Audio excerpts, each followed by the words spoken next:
So, hello all and a very good evening. I welcome you all to the lecture of D block. तो दो lecture हो गए D block के और हमने बहुत सारी चीज़ों का डिस्कशन भी कर लिया। कल हमने लास्ट जो पढ़ा था हम डिस्कशन कर रहे थे द वेरिएशन ऑफ डेंसिटी और मैंने डेंसिटी का वेरिएशन पूरा पढ़ा दिया था। एटॉमिक वॉल्यूम एंड डेंसिटी मैंने सारी चीज़ें बताई थी कि अक्रॉस अ पीरियड मतलब in a particular transition series density जो है वो कैसा, जैसा हमें यहाँ पे दिख रहा है, किसी भी पर्टिकुलर ट्रांजिशन सीरीज के डेंसिटी जो है कैसा होता है, ग्रेजुअली वेरी करता है, ग्रेजुअली इंक्रीज होता है और फिर एंड में आगे क्या होता है, डिक्रीज हो जाता है। समझे क्या? उसी तरह जैसे ये फर्स्ट ट्रांजिशन सीरीज हो गया स्कैंडियम टिटानियम वनाडियम वाला, फर्स्ट ट्रांजिशन सीरीज हो गया, ये वेरिएशन हो गया। सेकंड ट्रांजिशन सीरीज का वेरिएशन जो है ये इस तरह से हो गया है कि नहीं। फिर ये थर्ड ट्रांजिशन सीरीज का ये वेरिएशन जो है इस तरह से हो गया। फिर उसके बाद मैंने बताया था कि हर एक ट्रांजिशन सीरीज में मैक्सिमम डेंसिटी किधर आ रहा है। जैसे फर्स्ट ट्रांजिशन सीरीज के ये वैल्यूज लिखे हैं, फर्स्ट ट्रांजिशन सीरीज में मैक्सिमम डेंसिटी किधर आ रहा है, निकेल एंड कॉपर में आ रहा है। समझे क्या?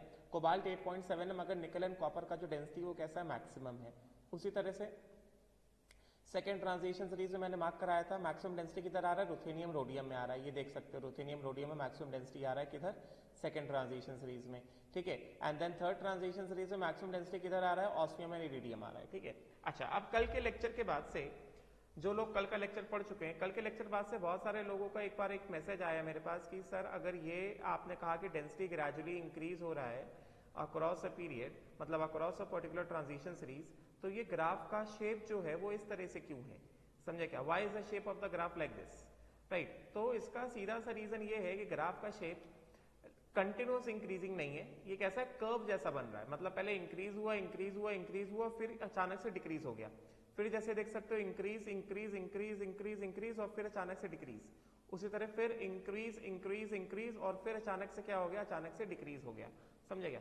तो उसका रीजन ये है कि ग्राफ का शेप इस तरह क्यों है। द बेसिक रीजन या ओनली रीजन इज हमें दिख रहा है कि हम जब डेंसिटी क्या होता है, अगर हम बात करें कि डेंसिटी क्या होता है तो डेंसिटी इज व्हाट, जैसे मैंने कल यहाँ पे फॉर्मूला लिखा था, डेंसिटी इज इक्वल टू कितना, मास अपॉन वॉल्यूम, है कि नहीं? Density is equal to mass upon volume.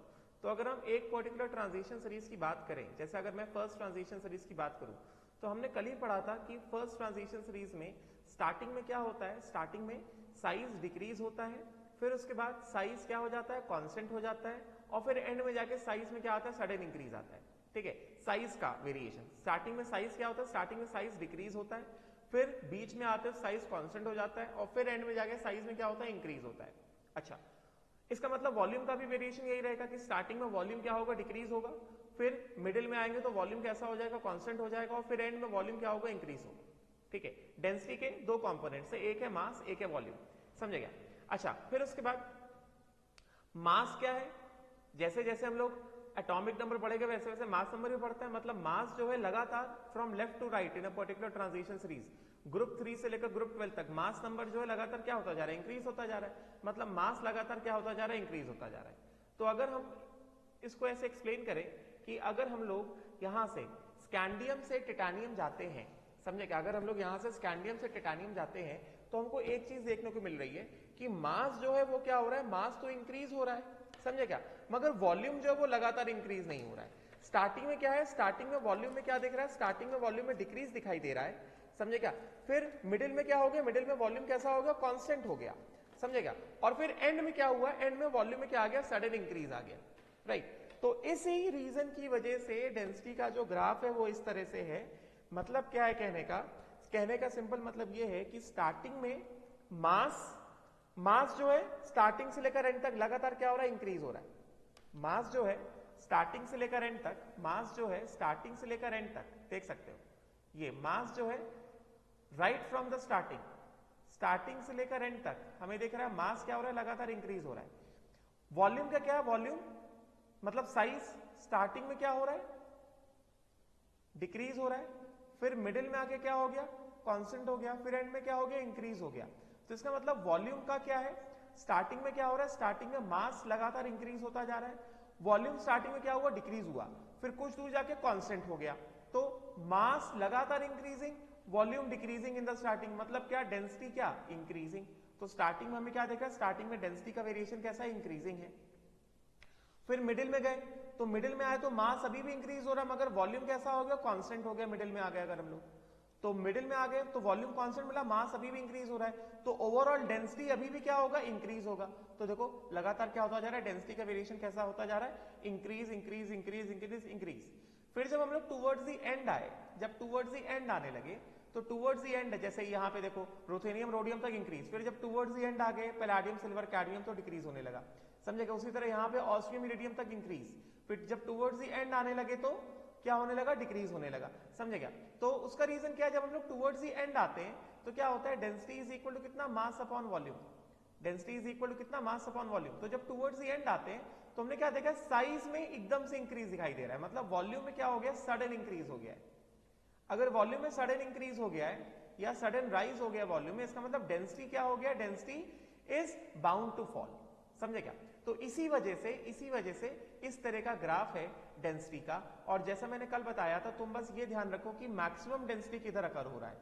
जैसे थर्ड 3D सीरीज में मैक्सिमम डेंसिटी किधर आ रहा है, निकल एंड कॉपर में आ रहा है। 4D सीरीज में मैक्सिमम डेंसिटी किधर आ रहा है, रुथेनियम रोडियम में आ रहा है। 4D में मैक्सिमम डेंसिटी रुथेनियम रोडियम में आ रहा है, समझेगा। फिर उसके बाद मैक्सिमम डेंसिटी किधर आ रहा है, 5D में किधर आ रहा है, ऑस्मियम इरिडियम में आ रहा है।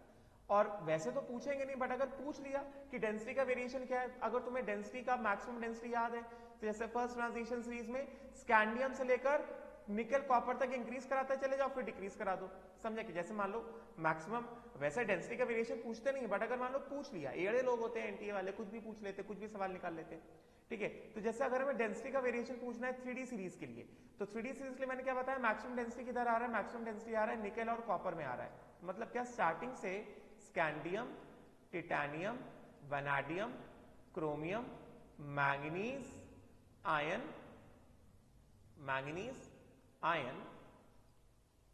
कोबाल्ट, फिर निकल एंड कॉपर, यहां पे मैक्सिमम आया।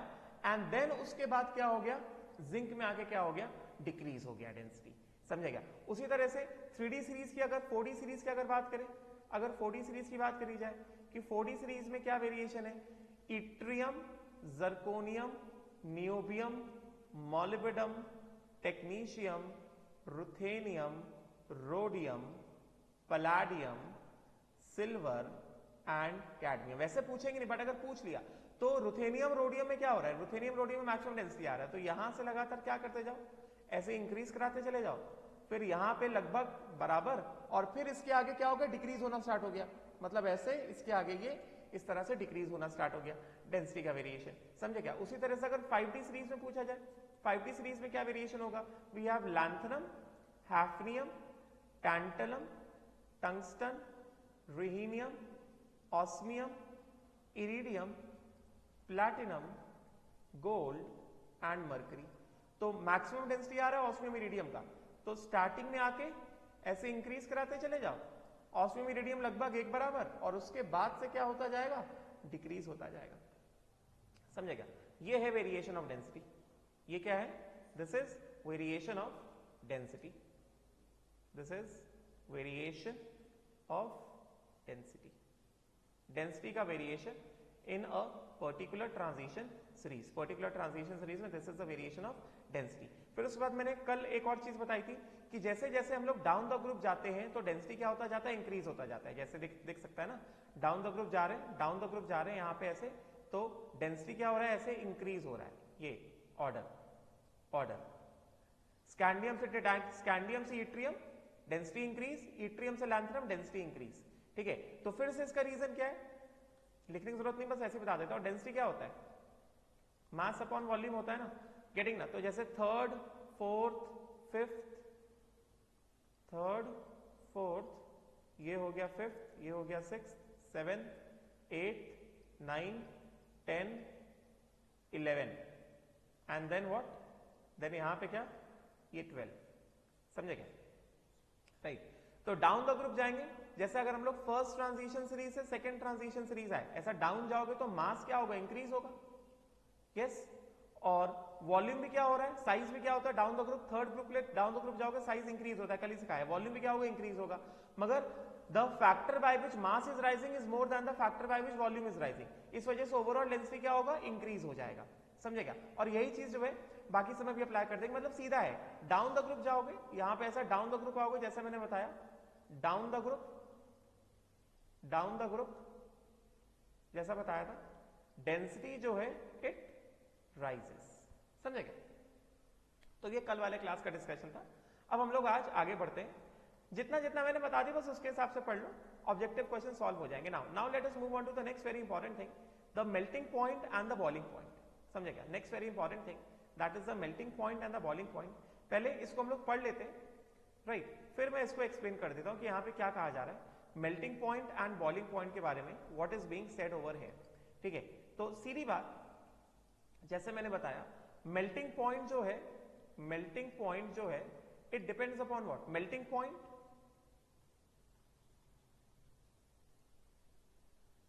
And heat of atomization. मतलब melting point and heat of atomization, this will depend upon what? Heat of atomization of metal lattice. This will depend on packing in the solid state. Yes ना? मैंने बहुत दिन से मैं बताता आ रहा हूं कि melting point will depend upon packing in the solid state, कि भाई solid state में कैसा packing है।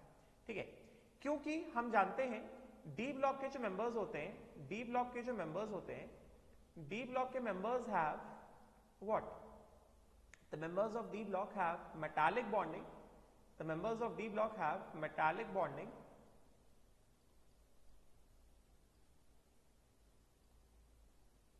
as well as they have got what? Covalent bonding. Yes or not? तो बेसिकली क्योंकि मेटालिक बॉन्डिंग कोवलेंट बॉन्डिंग दोनों है, इसका मतलब क्या? इसका मतलब ये हुआ कि डी ब्लॉक के members are more strongly packed, या मोर, हाँ ठीक है कह सकते हैं, more strongly packed than what? S block. करेंगे ना?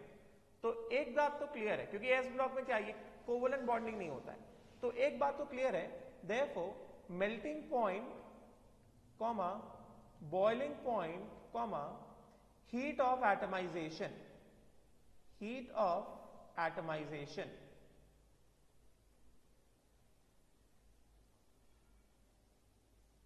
ये this is more for D block than S block of same period। मतलब D ब्लॉक से S ब्लॉक से D ब्लॉक में जाएगा अक्रॉस द पीरियड, तो क्या होगा? Melting point, boiling point, heat of atomization क्या होगा? इंक्रीज होगा। समझे क्या? राइट। तो इट मीन्स दैट कि अगर हम लोग अक्रॉस द पीरियड जा रहे हैं तो एक बात तो क्लियर हो गई, मेल्टिंग पॉइंट, बॉइलिंग पॉइंट जैसे फोर्थ पीरियड स्टार्ट होता है ना, फोर्थ पीरियड स्टार्ट होता है, तो फोर्थ पीरियड में हमारे पास ग्रुप 1 में पोटेशियम हो गया, ग्रुप 2 में कैल्शियम हो गया, ग्रुप 3 में क्या हो गया? स्कैंडियम हो गया। समझे क्या? फिफ्थ पीरियड में रुबीडियम हो गया, इधर पे क्या हो गया? स्ट्रोंशियम हो गया, इधर पे क्या हो गया? इट्रियम हो गया। समझे क्या? This is group 1, group 2 and group 3 and so on. समझे क्या? एंड देन सिक्स पीरियड में इधर पे वी हैव सीजियम, यहां पे वी हैव बेरियम। समझे क्या? यहां पे वी हैव लैंथनम। समझे क्या? तो इस ऑर्डर में melting point, boiling point increase comparison with S block. समझे क्या? Melting point, boiling point rise, ये हमने पढ़ा हुआ था।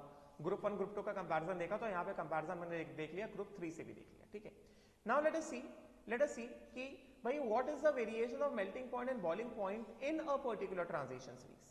एक पर्टिकुलर ट्रांजिशन सीरीज में मेल्टिंग पॉइंट, बॉइलिंग पॉइंट का वेरिएशन किस तरह से होगा। ठीक है, तो पहले हम लोग इसको पढ़ लेते हैं, फिर मैं एक्सप्लेन करता हूं कि भाई इसमें क्या लिखा है, लिखा क्या है आखिर।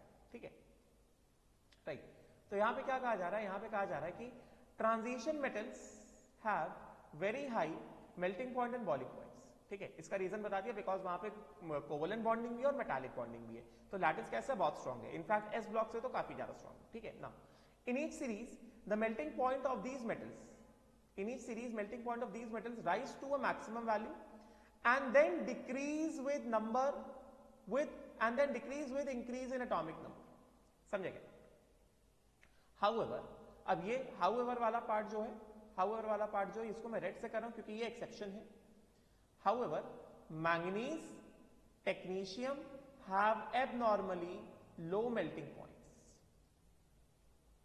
समझे क्या? राइट? अच्छा, देन उसके बाद फिर क्या बताया? फिर बताया है कि the melting point of most of the transition elements except zinc, cadmium, mercury are above 1173 Kelvin, where tungsten has the highest melting point of 3683 Kelvin. ये मैंने स्टार्टिंग में ही पढ़ा है हमने कि पूरे के पूरे पीरियोडिक टेबल में मैक्सिमम मेल्टिंग पॉइंट किसका होता है? टंगस्टन का होता है. कितना? 3683 kelvin among all the transition metals. समझे क्या?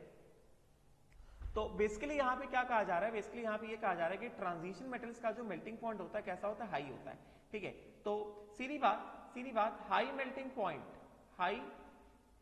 पॉइंट का रीजन एक ही है.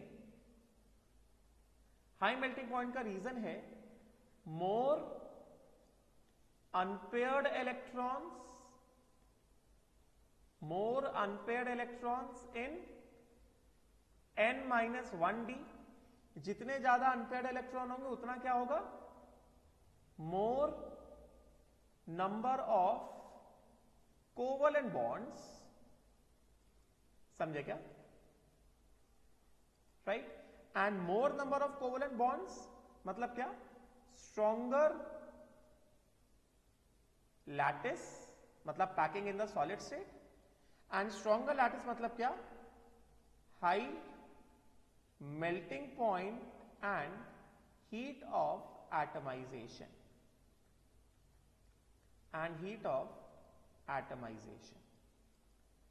बात समझेगा? राइट. तो यहां पे अगर हम लोग बात करें, जैसे अगर मैं बात करता हूं, if I just talk about 3D series, if I talk about 3D series, so 3D series में we have what?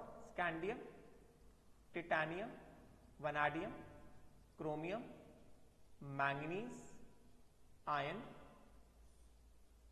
cobalt, nickel, है कि नहीं?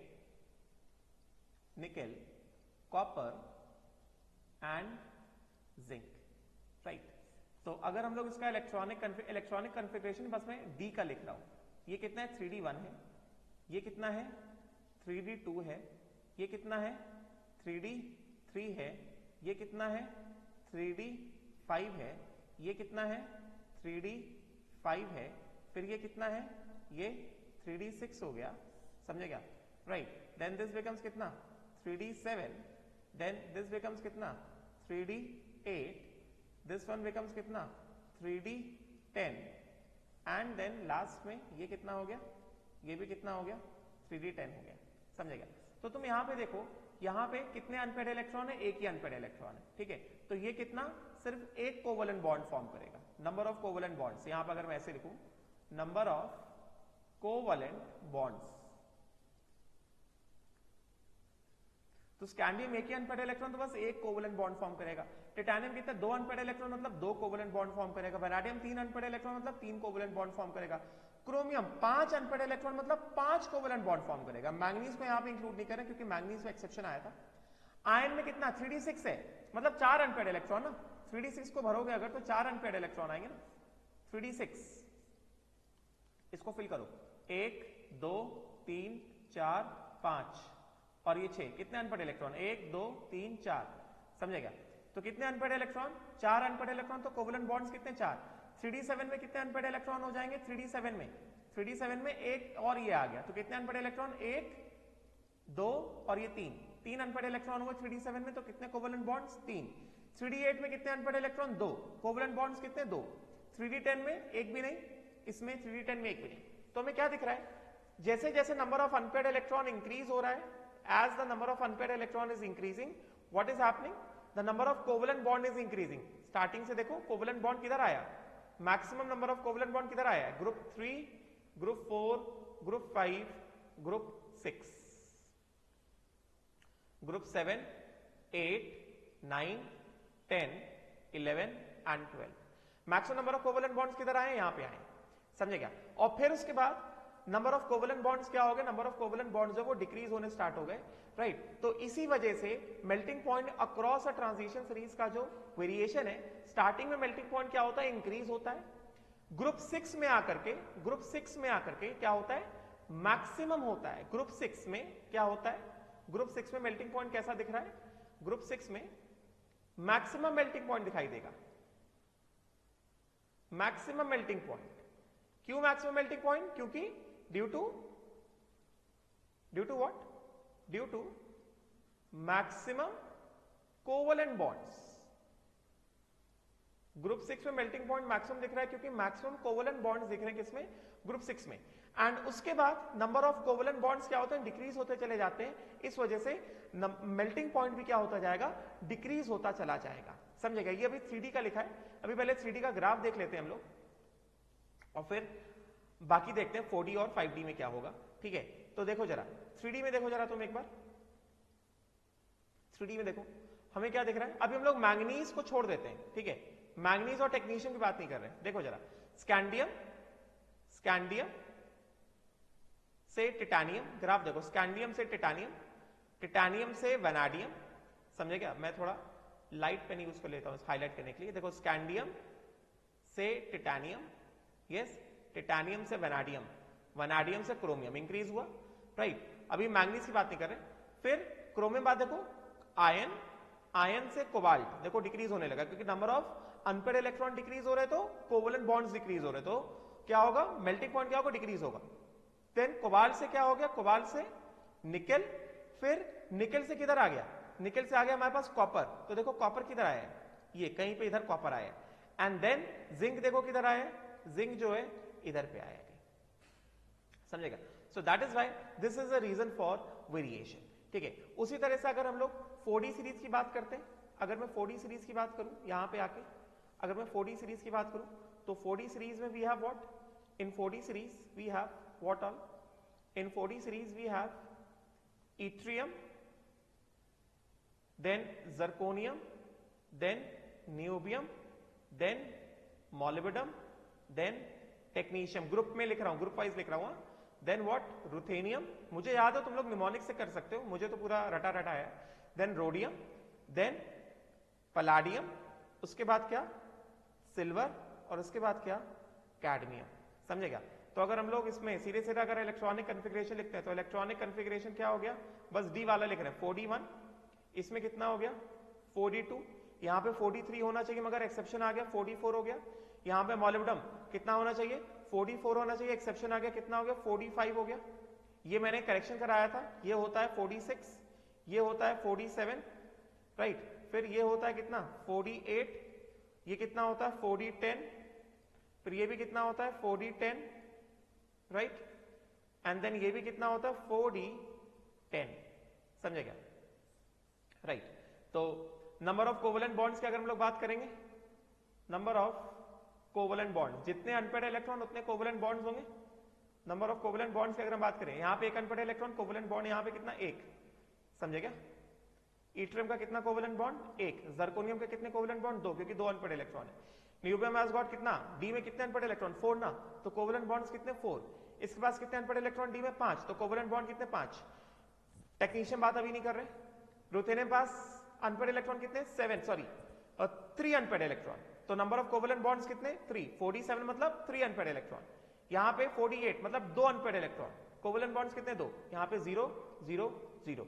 तो फिर से हमें क्या दिख रहा है, फिर से हमें दिख रहा है कि स्टार्टिंग से मॉलिब्डेनम मतलब कौन सा, ग्रुप 6 तक आए, स्टार्टिंग से मॉलिब्डेनम मतलब फिर से देखो ग्रुप 6 तक आए, तो ग्रुप 6 में फिर से क्या दिख रहा है हमें, ग्रुप 6 में फिर से हमें दिखाई दे रहा है maximum number of covalent bonds. तो फिर से ग्रुप 6 का जो मॉलिब्डेनम है उसका भी मेल्टिंग पॉइंट कैसा होगा, मैक्सिमम हो जाएगा अपने पर्टिकुलर ट्रांजिशन सीरीज में, और उसके बाद मेल्टिंग पॉइंट क्या होगा, डिक्रीज होना स्टार्ट होगा, क्योंकि नंबर ऑफ कोवेलेंट बॉन्ड्स कैसे हो रहे हैं, डिक्रीज होते जा रहे हैं। उसी तरह से देखो जरा यहाँ पे कि मेल्टिंग पॉइंट का वेरिएशन कैसा दिखाई दे रहा है हमको 4D सीरीज में।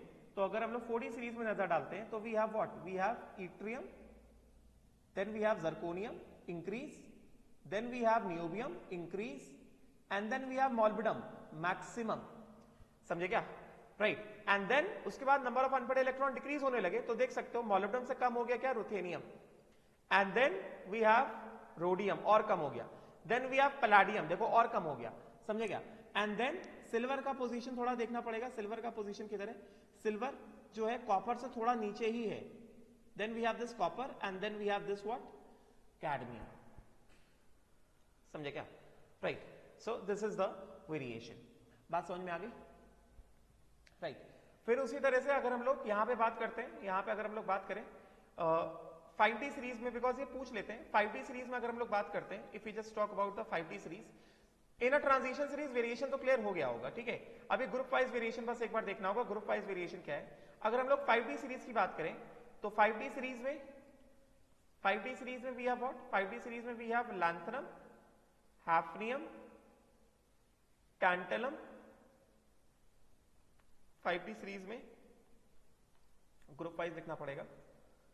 यहां पे हो गया अपने पास टैंटलम, फिर टंगस्टन, फिर यहां पे क्या हो गया, रिहीनियम, फिर यहां पे हो गया ऑस्मियम, फिर इरिडियम, फिर यहां पे प्लैटिनम, फिर यहां पे कितना गोल्ड, और यहां पे कितना मरकरी, यहां पे हो गया अपने पास मरकरी, बात समझे क्या। सो हमें दिख रहा है कि number of unpaired electron tungsten तक क्या होंगे, मैक्सिमम हो जाएंगे। जैसे हमें पता है ये क्या होता है, ये 5D1 होता है, ये 5D2 होता है, ये 5D3 होता है, समझे क्या, ये 5D3 होता है, ये क्या हो गया, ये 5D4 हो गया। मैंने बताया था पहला एक्सेप्शन कहां पे आता है, प्लैटिनम में आता है।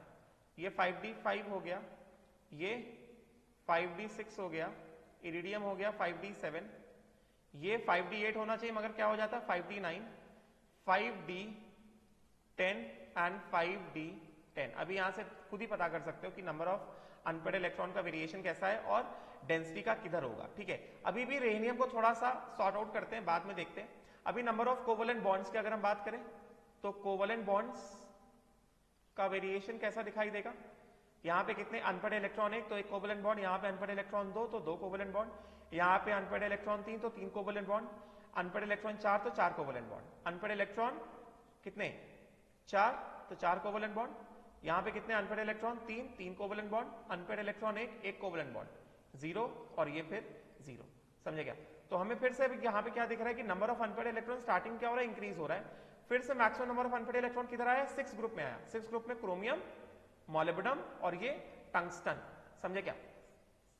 तो अगर हम लोग 5D सीरीज में बात करें तो 5D सीरीज में मेल्टिंग पॉइंट का वेरिएशन हमें कैसा दिखाई देगा, एग्जैक्टली सेम वेरिएशन दिखाई देगा कि स्टार्टिंग से लेकर ग्रुप 6 तक क्या होगा, बढ़ेगा। देखो स्टार्टिंग से लेकर ग्रुप 6 तक क्या हो रहा है, बढ़ रहा है। We have lanthanum, then we have hafnium, then we have tantalum, then we have tungsten, देखो बढ़ गया। एंड देन उसके बाद क्या हुआ, डिक्रीज होना स्टार्ट हो गया। अभी ग्रुप 7 को छोड़ देते हैं, देन देखो डिक्रीज हो रहा है, ऑस्मियम, देन इरिडियम, यस और not, and then we have what, platinum, समझे क्या। उसके बाद we have got what, we have got gold, then we have got what, we have got mercury, समझे क्या, वेरिएशन ऑफ मेल्टिंग पॉइंट।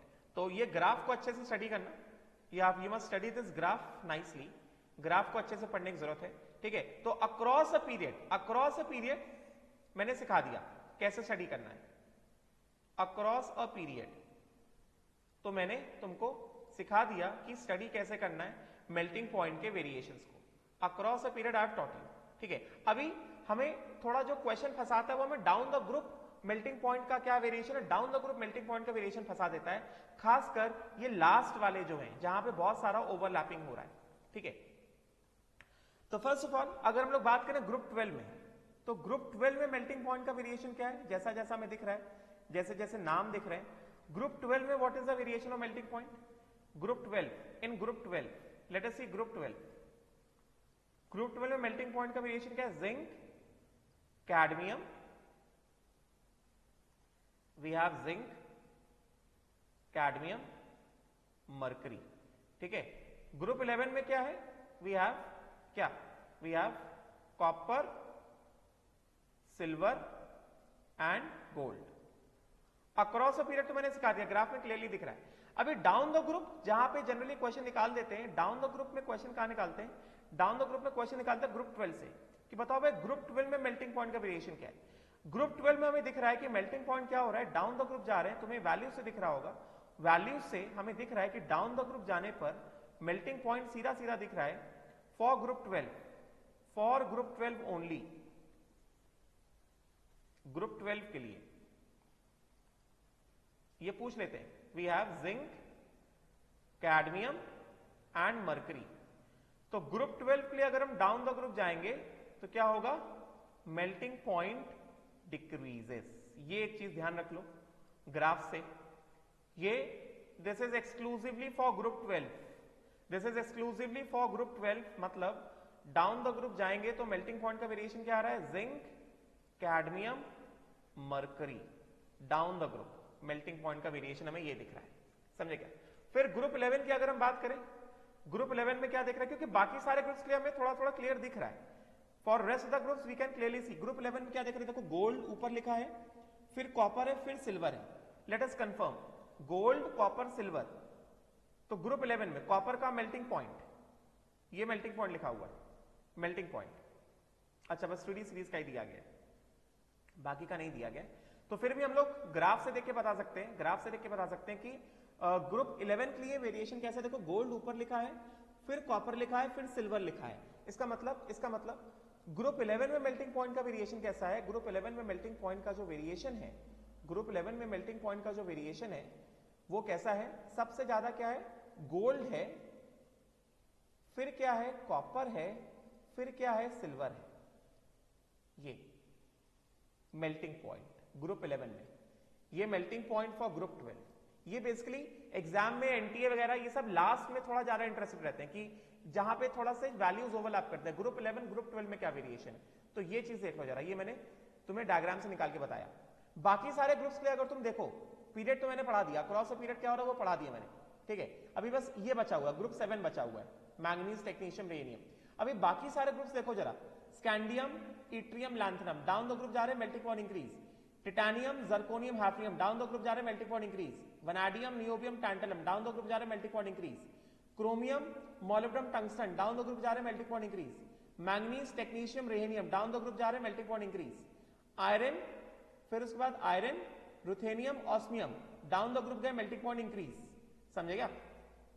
फिर उसके बाद क्या, उसके बाद अपने पास क्या आ गया, आयरन के बाद क्या हो गया हमारे पास, cobalt, rhodium, iridium, down the group गए, मेल्टिंग पॉइंट इंक्रीज, फिर nickel, palladium, platinum, down the group गए, मेल्टिंग पॉइंट इंक्रीज, समझेगा। तो बाकी सब के लिए डाउन द ग्रुप क्या वेरिएशन है, बाकी सब के लिए we have group 3, group 4, group 5, group 6, group 7, group 8, group 9 and group 10। तो बाकी सब के लिए जैसे यहां पे भी हैव, फटाफट से लिख देता हूं, scandium, titanium, vanadium, chromium, manganese, iron, cobalt, nickel, समझे क्या, राइट। सिमिलरली यहां पे भी have yttrium, zirconium, niobium, molybdenum, technetium, ruthenium, rhodium and palladium, correct. And then उसके बाद we have what, lanthanum, hafnium, tantalum, tungsten, ruthenium, osmium, iridium and platinum. तो group 3 से लेकर ग्रुप 10 तक, ग्रुप 3 से लेकर ग्रुप 10 तक कहीं पे भी अगर तुम डाउन द ग्रुप आओगे, कहीं पे भी डाउन द ग्रुप आओ, तो ओवरऑल के लिए मैं लिख रहा हूं, ओवरऑल के लिए मैं लिख रहा हूं ऐसा, for group 3 to group 10, for each group क्या वेरिएशन दिख रहा है, melting point increases down the group, down the group, melting point and heat of atomization, melting point and heat of atomization, heat of atomization increases, ये एकदम regular trend हमें दिखाई दे रहा है, increase is what, down the group, कोई इसमें अलग सा नहीं है, एकदम रेगुलर ट्रेंड दिख रहा है। ग्रुप 3 से लेकर ग्रुप 10 तक डाउन द ग्रुप आ रहा है तो मेल्टिंग पॉइंट क्या हो रहा है, इंक्रीज हो रहा है। मगर ग्रुप 12 में क्या हो रहा है, डाउन द ग्रुप आ रहा है तो मेल्टिंग पॉइंट क्या हो रहा है, डिक्रीज हो रहा है। और हमें पता है मर्करी कैसा होता है, लिक्विड होता है, mercury is a liquid metal ना, मर्करी इज लिक्विड, समझे क्या। और ग्रुप 11 में वेरिएशन कैसा है, मैक्सिमम मेल्टिंग पॉइंट गोल्ड का है, फिर कॉपर का है, फिर सिल्वर का है। तो ये कुछ चीजें अलग सी हैं, इसको थोड़ा ध्यान में रखना पड़ेगा, ठीक है, राइट। अच्छा, अब ये देखते हैं कि इसमें क्या लिखा हुआ है। मैंने अक्रॉस अ पीरियड वेरिएशन कैसा वो सिखा दिया, अक्रॉस अ पीरियड कैसा variation, that I have taught you, right, ठीक है। अब देखो जरा, अब पहले ये देख लेते हैं कि यहां पे क्या बताया जा रहा है। Maximum melting point is for tungsten, ठीक है। फिर क्या कह रहे हैं, फिर कह रहे हैं कि the high melting point and boiling point of transition metal is because of stronger forces that bind their atoms together, मैंने बताया covalent bonding, ठीक है। the presence of one or more unpaired d electrons contributes to higher interatomic forces, जितने ज्यादा unpaired electron होंगे उतने ज्यादा covalent bonds होंगे on account of covalent bonding, और उतना ज्यादा क्या होगा, इंटरएटॉमिक फोर्सेस होंगे। This is clear from higher enthalpies of atomization और मेल्टिंग पॉइंट। जितने ज्यादा कोवलेंट बॉन्ड्स, मतलब जितने ज्यादा अनपेयर्ड इलेक्ट्रॉन उतने ज्यादा कोवलेंट बॉन्ड, उतना ज्यादा एंथैल्पी ऑफ एटमाइजेशन, उतना ज्यादा क्या, मेल्टिंग पॉइंट, ठीक है। अब यहां पे जैसा हमें दिखाई दे रहा है, जैसा हमें दिख रहा है कि अब यहां पे क्या बताया कि हाउएवर, ये थोड़ा सा अभी हम लोग आते हैं ग्रुप 7 पे, कि ऑल्दो ग्रुप 7 में कि इन एलिमेंट्स के पास, जैसे ग्रुप 3D सीरीज में अगर हम बात करें, जैसे सपोज को अगर हम बात करते हैं 3D सीरीज में, तो 3D सीरीज में मैंगनीज के पास भी देखो कितने थे, 5 अनपेयर्ड इलेक्ट्रॉन थे, फिर भी उसका मेल्टिंग पॉइंट तुम देख रहे हो कम है। टेक्नीशियम पास भी ऑलमोस्ट कितने, 4 अनपेयर्ड इलेक्ट्रॉन, फिर भी मेल्टिंग पॉइंट कम है। रेनियम के पास कितने हैं, 5 अनपेयर्ड इलेक्ट्रॉन है, फिर भी टंगस्टन से मेल्टिंग पॉइंट कम है, ठीक है, राइट। तो यहां पे देख लेते हैं कि जो डिप आया है, वो डिप ज्यादा प्रोमिनेंट किधर है, वो डिप ज्यादा प्रोमिनेंट है मैंगनीज और टेक्नीशियम में, समझे क्या।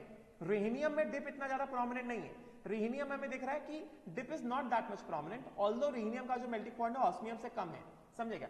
मगर डिप जो हो गया, क्रोमियम से मैंगनीज है तो डिप हो गया, मॉलिब्डेनम से टेक्नीशियम है तो डिप हो गया, समझेगा। तो यहां क्या बताया जा रहा है कि however this concept does not explain कि why manganese having 5 unpaired electrons has lower melting point than that of vanadium or cobalt which have only 3 unpaired electron। मतलब मैंगनीज का जो मेल्टिंग पॉइंट है सिर्फ क्रोमियम से कम नहीं है, वो वैनाडियम, क्रोमियम, आयन, कोबाल्ट सबसे कम है।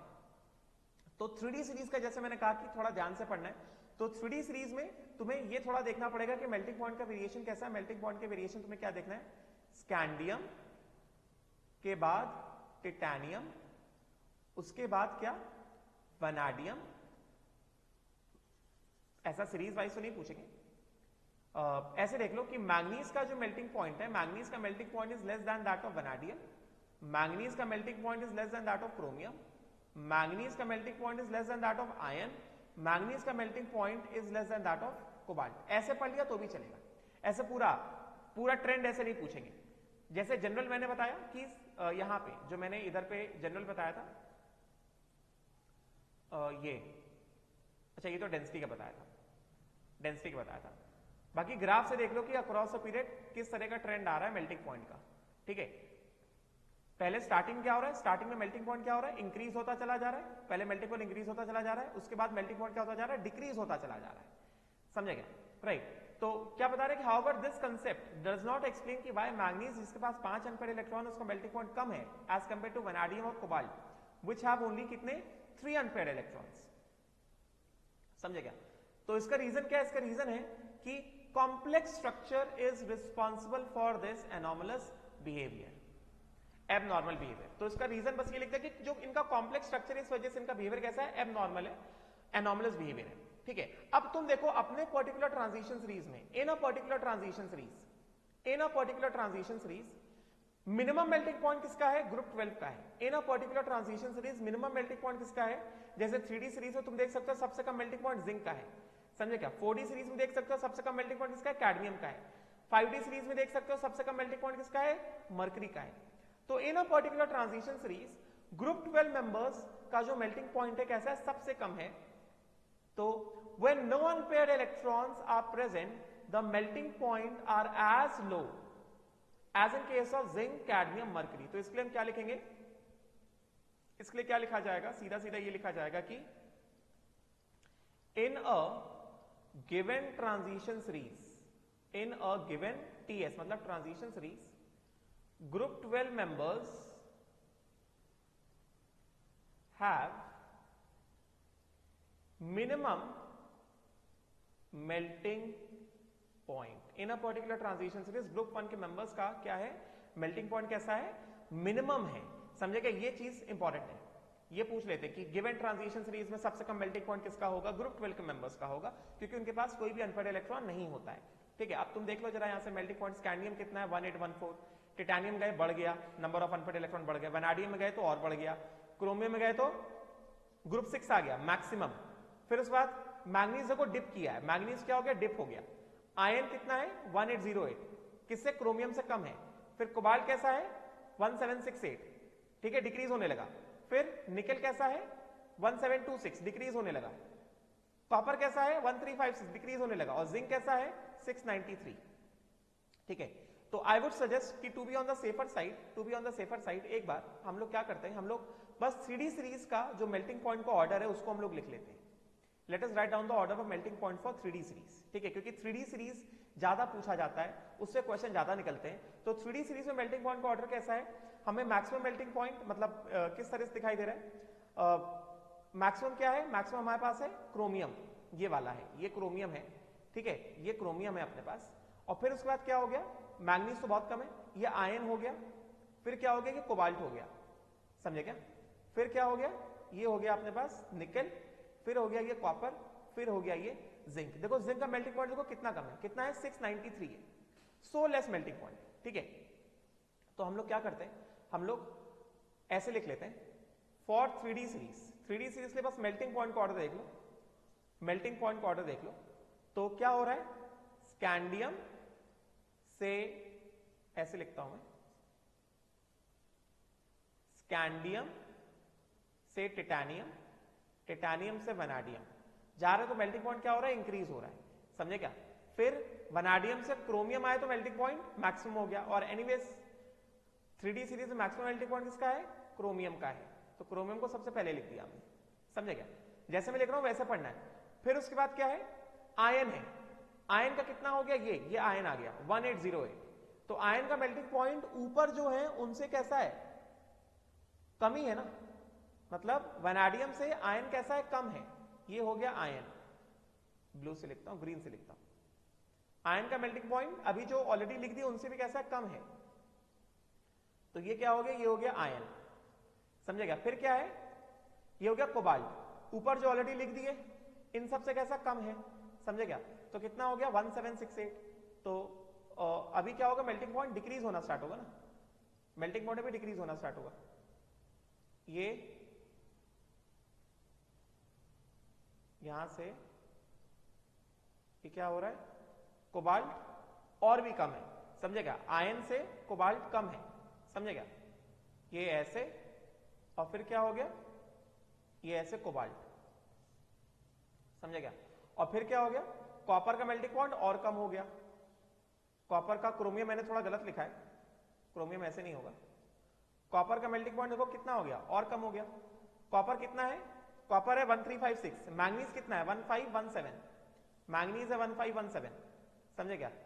तो यहां पे पहले क्या आ जाएगा? यहां पे पहले मैग्नीज आ जाएगा, और फिर आ जाएगा कॉपर, और फिर आ जाएगा जिंक. समझेगा? और क्रोमियम किधर आएगा? क्रोमियम इधर आएगा. ये आएगा क्रोमियम. ये हो गया स्कैंडियम, टिटेनियम, वैनाडियम, और ये इस तरह से. This is the order of melting point. Manganese का पोजीशन देख लो जरा एक बार. वैल्यूज तुम्हारे सामने है. मैग्नीज का मेल्टिंग पॉइंट जो है, निकेल शायद मिस हुआ ना मेरे से. मैग्नीज का मेल्टिंग पॉइंट निकेल से भी कम है. कोबाल्ट के बाद निकेल, निकेल से भी कम है मैग्नीज का melting point. Manganese is even less than nickel. तो कोबाल्ट के बाद क्या आएगा? कोबाल्ट के बाद निकेल आएगा. कोबाल्ट के बाद आएगा निकेल, और फिर आएगा मैग्नीज. किताब में देख सकते हो. फिर आएगा कॉपर, और फिर आएगा क्या? जिंक. तो ये कैसा है?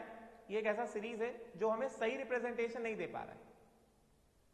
Scandium, titanium, vanadium. तो इन सब में मैक्सिमम क्या है? क्रोमियम। अब मैं एग्जैक्टली लिख रहा हूं, मैक्सिमम क्या है? क्रोमियम है। और फिर उसके बाद क्या है? हमें पता है यहां पे जितने आ रहे हैं, यहां पे जितने आ रहे हैं वो सब यहां वाले कैसे कम है, तो मैक्सिमम क्रोमियम है।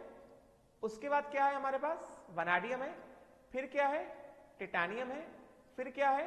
स्कैंडियम है। बस 3D सीरीज का एक बार मेल्टिंग पॉइंट देख लो। पूरा नहीं पूछेंगे तो कोई पार्ट पूछ लेंगे कि 4 एलिमेंट दे दिए, उनके मेल्टिंग पॉइंट का ऑर्डर क्या है, समझे क्या? राइट। अच्छा, अब उसके बाद आयरन हमने देखा था, आयरन इन सब में से कैसा था? कम था। आयरन जो है स्कैंडियम से भी कम था, समझे क्या? कोबाल्ट जो है आयरन से कम था, बाकी सबसे भी कम था। फिर निकल आया था, फिर मैंगनीज आया था, फिर आया था कॉपर, और फिर आया था जिंक। तो एक बार ये ऑर्डर देख लो, बस 3D सीरीज का मेल्टिंग पॉइंट का ऑर्डर देख लो। पहले तो ऐसे याद कर लो कि स्टार्टिंग से लेकर ग्रुप 6 तक जाएंगे तो मेल्टिंग पॉइंट क्या होगा? बढ़ेगा। फिर उसके बाद जाएंगे तो मेल्टिंग पॉइंट क्या होगा? घटेगा। मैंगनीज का जो मेल्टिंग पॉइंट है आयरन, कोबाल्ट, निकल से भी कम है, देख सकते हो। मैंगनीज का मेल्टिंग पॉइंट जो है बहुत कम है, समझे क्या?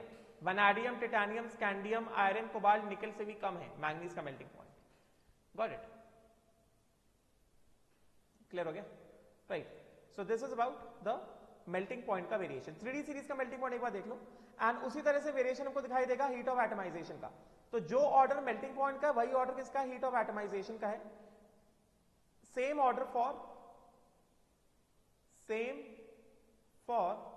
Heat of atomization, heat of atomization same order है हीट ऑफ एटमाइजेशन का भी। बात समझ गए? ठीक है, राइट। नाउ बॉइलिंग पॉइंट भी चेक कर सकते हो एक बार, सेम ऑर्डर आएगा जैसा मेल्टिंग पॉइंट का है। तो melting point and boiling point ये सेम ऑर्डर है। Melting point and boiling point का भी ऑर्डर हमारे पास ऐसा ही आएगा, ठीक है? मगर ध्यान देना मेल्टिंग पॉइंट, रीजन मैंने बता दिया, राइट। अब ये देख लो एक बार कि abnormal low values of manganese is probably because of the stable electronic configuration 3d5. All orbitals are singly occupied, 4s is also filled. As 3d electrons are more tightly held by the nucleus, the electrons are not available for bonding, resulting in weaker metallic bonding and hence manganese in comparison to chromium. मतलब यहाँ पे सीधे सीधे reason ये बता दिया काम चलाने के लिए कि मैंगनीज के पास हाफ फिल्ड 3d5 होता है, फुली फिल्ड 4s होता है, तो वो ज्यादा स्टेबल होते हैं। तो 4s के इलेक्ट्रॉन मेटालिक बॉन्डिंग के लिए अवेलेबल नहीं है और 3d5 के इलेक्ट्रॉन कोवेलेंट बॉन्डिंग के लिए अवेलेबल नहीं है। इस वजह से मैंगनीज का जो मेल्टिंग पॉइंट है वो बाकी सबसे कैसा है? कम है, ठीक है, right. Now let us move on to ionization energy. Ionization energy के नोट्स मैंने लिख के रखे हैं। तो मेल्टिंग पॉइंट वाला केस इंपॉर्टेंट था, मैंने समझा दिया है, उसको ध्यान से पढ़ना। और जैसा मैंने वेरिएशन बताया है अक्रॉस अ पीरियड, जैसा वेरिएशन बताया अक्रॉस अ पीरियड, मैंने हर सीरीज का वेरिएशन अक्रॉस अ पीरियड बताया है। पहले स्टार्टिंग में ग्रुप से स्टार्टिंग से लेकर ग्रुप 6 तक इंक्रीज होता है, फिर उसके बाद डिक्रीज होना स्टार्ट हो जाता है, समझे क्या? फिर 3D सीरीज का मैंने एक्जैक्टली ऑर्डर बता दिया, ठीक है। फिर डाउन द ग्रुप मैंने बताया ग्रुप 3 से लेकर ग्रुप 10 तक डाउन द ग्रुप जाओगे मेल्टिंग पॉइंट क्या होगा? इंक्रीज होगा। ग्रुप 12 में डाउन द ग्रुप जाओगे क्या होगा? मेल्टिंग पॉइंट क्या होगा? डिक्रीज होगा। और ग्रुप 11 में मेल्टिंग पॉइंट का ऑर्डर एकदम अजीबोगरीब है। मैक्सिमम किसका है? गोल्ड का है, फिर कॉपर है, फिर सिल्वर है, समझे क्या? तो ये सारी चीजें मैंने बताई है, इसको ध्यान से पढ़ना, ठीक है, राइट। नाउ आयनाइजेशन एनर्जीज में आते हैं, another very important point to be discussed. इससे भी कई सारे क्वेश्चन निकलते हैं, राइट। नाउ क्या कहा जा रहा है? द फर्स्ट आयनाइजेशन एनर्जीज, सबसे पहला तो ये इंपॉर्टेंट है, इसको मैं इलस्ट्रेट किया है मैंने नेक्स्ट पेज में। तो क्या बताया जा रहा है? ये बताया जा रहा है कि first ionization energies of majority of D block elements lie in between those of S block and P block. Because D block elements are less electropositive than S block and more electropositive than P block. इसका मतलब the ionization energies are higher than S block. Very important point. In general, ये in general है. Ionization energies are higher than S block and lesser than P block. यहां पे exception है किसका? Exception है group 12 का ionization energy is more than group 13 का ionization energy. ये मैंने शो किया है, इलस्ट्रेट किया है, ठीक है। तो पहले ये जनरल पॉइंट देख लो, क्योंकि because S block elements are less electropositive than S block, but more electropositive than P block. तो इस वजह से ionization energies are higher than S block and lower than P block. Across a period जाते हो तो ionization energy in general क्या होता है, इंक्रीज होता है। तो डेफिनेटली डी ब्लॉक का जो आयनाइजेशन एनर्जी है वो एस ब्लॉक से ज्यादा है और पी ब्लॉक से कम है। मतलब यहां पे इन जनरल जो बात कही जा रही है, इन जनरल जो बात कही जा रही है वो इन जनरल बात ये कही जा रही है, डी का एनर्जी आयनाइजेशन एनर्जी एस से ज्यादा है और पी से कैसा है, कम है। वेरिएशन ऑफ IE1 का वेरिएशन, ये जनरल है, ये जनरल कहा जा रहा है, जनरल कहा जा रहा है। क्योंकि हम लोग इस ऑर्डर में ऐसे जा रहे हैं तो क्या हो रहा है, इलेक्ट्रोपॉजिटिव नेचर डिक्रीज हो रहा है या इलेक्ट्रोनेगेटिव नेचर इंक्रीज हो रहा है। समझे क्या? तो ये इन जनरल बात कही जा रही है। Right, now let us see कि अभी वैल्यूज के हिसाब से क्या है। तो ionization energies increase from left to right in each series in general. The increase is however not regular. For example, in case of first transition series, the ionization energies of scandium, titanium, vanadium are fairly close to each other. Similarly, the values of iron, cobalt, nickel and copper are almost similar. The first ionization energy values are tabulated in this. तो ये काट दो, ये जो मैंने जो भी लिखा है इसको काट दो। These are the values of first ionization energy. First ionization energies के values के हिसाब से अगर हम देखते हैं तो we have scandium 631, titanium 656, vanadium 650, chromium 652, manganese 717। तो क्या दिख रहा है हमें, ट्रेंड कैसा है, ये वैल्यूज कैसे आसपास, मगर कोई भी रेगुलर ट्रेंड नहीं है। अभी इन जनरल क्या दिख रहा है, वैल्यू क्या हो रहा है, इंक्रीज हो रहा है। फिर आयरन कितना हो गया 762, इंक्रीज। देन क्या होगा, कोबाल्ट 762 से कोबाल्ट क्या होगा, डिक्रीज। फिर 737 डिक्रीज, 745 फिर से इंक्रीज एंड द 906 इंक्रीज। तो इन जनरल क्या दिख रहा है, ओवरऑल 631 से 906 ओवरऑल वैल्यू इंक्रीज हो रहा है, मगर एक एलिमेंट से दूसरे एलिमेंट तक जा रहे हैं, एक एलिमेंट से दूसरे एलिमेंट तक जा रहे हैं। जैसे ऐसे गए 31 से 56 इंक्रीज, 56 से 50 डिक्रीज, 50 से 52 सिमिलर, 717 इंक्रीज, 762 इंक्रीज, फिर डिक्रीज, फिर डिक्रीज, फिर इंक्रीज, फिर इंक्रीज। तो कॉन्जिक्यूटिव एलिमेंट्स में कोई रेगुलर ट्रेंड नहीं दिखाई दे रहा है, मगर ओवरऑल क्या दिख रहा है, वैल्यू इंक्रीज होता दिखाई दे रहा है। ठीक है, राइट। तो ये तो वैल्यूज है, इसके बारे में डिस्कशन हम करते हैं अभी। तो अब देखो जरा, यहां पे पहले क्या लिखा है, पहले हम लोग उसको पढ़ लेते हैं, फिर मैं तुमको बताता हूं कि कैसे पढ़ना है हमें। उसी तरह तुम देख सकते हो ये 4D सीरीज की वैल्यूज और ये 5D सीरीज की वैल्यूज। ठीक है, अब पहले ये देख लेते हैं कि ये जो वेरिएशन है, इररेगुलर ट्रेंड का जो वेरिएशन है, उसका रीजन क्या है। उसका रीजन एग्जैक्टली सेम है जो हमने एटॉमिक साइज में पढ़ा था। एटॉमिक साइज में हमने दो रीजन पढ़े थे, वेरिएशन के दो रीजन पढ़े थे। Irregular variation of atomic size में क्या क्या रीजन पढ़ा था, हमने पढ़ा था कि अक्रॉस अ पीरियड दो चीजें हो रही है। पहला क्या हो रहा है, Z इंक्रीज हो रहा है, इफेक्टिव न्यूक्लियर चार्ज इंक्रीज हो रहा है, तो वो एटॉमिक साइज को छोटा करने की कोशिश कर रहा है। और दूसरी बात, जैसे जैसे आगे जा रहे हैं n-1 डी इलेक्ट्रॉन इंक्रीज हो रहे हैं, तो वो शील्डिंग इफेक्ट बढ़ा रहे हैं, वो एटॉमिक साइज को बढ़ाने की कोशिश कर रहे हैं। तो दोनों कैसे एक दूसरे के ऑपोजिंग फैक्टर्स काम कर रहे हैं, और इस वजह से ऐसा इररेगुलर ट्रेंड आया था। समझे क्या? तो पहले यहां पे थ्योरी में क्या लिखा है, पहले उसका डिस्कशन कर लेते हैं, फिर वैल्यूज का स्टडी में तुमको कराता हूं। मैंने पूरे नोट्स बना के रखे हैं, वैल्यूज को मैं स्टडी कराता हूं। तो पहले ये देख लेते हैं, रीड कर लेते हैं एक बार कि it is observed that in a given series the difference of ionization energy between any two successive d block element is much less than the difference in case of successive s block or p block। तो पहले ये एक बार देख लो कि कोई भी दो successive D block elements, एक के बाद एक जो डी ब्लॉक एलिमेंट्स आ रहे हैं अक्रॉस अ पीरियड, उनके बीच का जो डिफरेंस है वो कम है as compare to difference between any two successive S block और सक्सेसिव पी ब्लॉक एलिमेंट्स। वो वैल्यूज हमें दिख जाएगा। ठीक है, नाउ अब ये इररेगुलर ट्रेंड की बात करें कि ऐसा इररेगुलर ट्रेंड क्यों है। तो क्या कहा जा रहा है कि increase in ionization energy values in a transition series is explained on the basis of, पहला क्योंकि इन जनरल क्या हो रहा है, आयनाइजेशन एनर्जी इंक्रीज हो रहा है ना, तो पहला रीजन क्या है, increasing nuclear charge and screening effect of n-1 D electrons on ns electron. n-1 में डी इलेक्ट्रॉन बढ़ते जा रहे हैं तो उनका स्क्रीनिंग बाहर वाले इलेक्ट्रॉन पे क्या होता जा रहा है, बढ़ता जा रहा है। ठीक है, with the increase of electrons in n-1 d subshell the outer ns electron are shielded more and more, thus the effect of increasing nuclear charge। हमें पता है कि अक्रॉस अ पीरियड जाते तो न्यूक्लियर चार्ज क्या होता है, इंक्रीज होता है ना, ऐसा अक्रॉस अ पीरियड जाएंगे, इस तरह से अक्रॉस अ पीरियड जाएंगे तो न्यूक्लियर चार्ज इंक्रीज होगा, मगर ऐसे अक्रॉस अ पीरियड जा रहे तो n-1 डी इलेक्ट्रॉन भी क्या हो रहा है, इंक्रीज हो रहा है। Z भी क्या हो रहा है, Z इफेक्टिव भी क्या हो रहा है, इंक्रीज हो रहा है। N-1d इलेक्ट्रॉन भी क्या हो रहा है, इंक्रीज हो रहा है।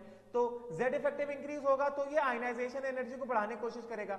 N-1d इंक्रीज होगा तो सिग्मा स्क्रीनिंग कांस्टेंट इंक्रीज होगा तो आयनाइजेशन एनर्जी डिक्रीज होगा। तो ये दोनों फैक्टर्स कैसे हैं, ऑपोजिंग फैक्टर्स हैं, समझेंगे, राइट। तो वही कहा जा रहा है कि अक्रॉस अ पीरियड जा रहे हैं तो स्क्रीनिंग इफेक्ट इंक्रीज होता है। This increase of electrons in N-1d subshell, with the increase of electron in N-1d subshell, the outer ns electrons are shielded more and more. Thus the effect of increasing nuclear charge is somewhat neutralized with the additional screening effect, and consequently the ionization potential increases but quite slowly. Across a period ionization potential increase हो रहा है मगर बहुत धीमे धीमे increase हो रहा है among a period of d block elements. The value of zinc is appreciably higher. अभी हम लोग देखते हैं कि ग्रुप 12 के मेंबर्स का वैल्यू कैसा appreciably higher है due to additional stability associated with completely filled 3d subshell in zinc.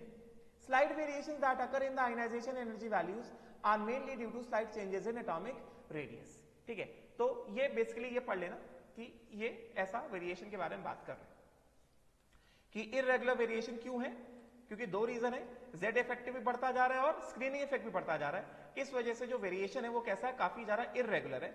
मगर अक्रॉस पीरियड अगर हम लोग लगातार बात करेंगे, ओवरऑल अक्रॉस पीरियड बात करेंगे तो overall across period ionization energy क्या हो रहा है, बढ़ रहा है। ठीक है, जैसे हम लोग देख सकते हैं यहाँ पे, यहाँ से हम लोग देख सकते हैं कि 631, 656, 650, 652, 717, 762, 758, 737, 745, 906, गेटिंग ना।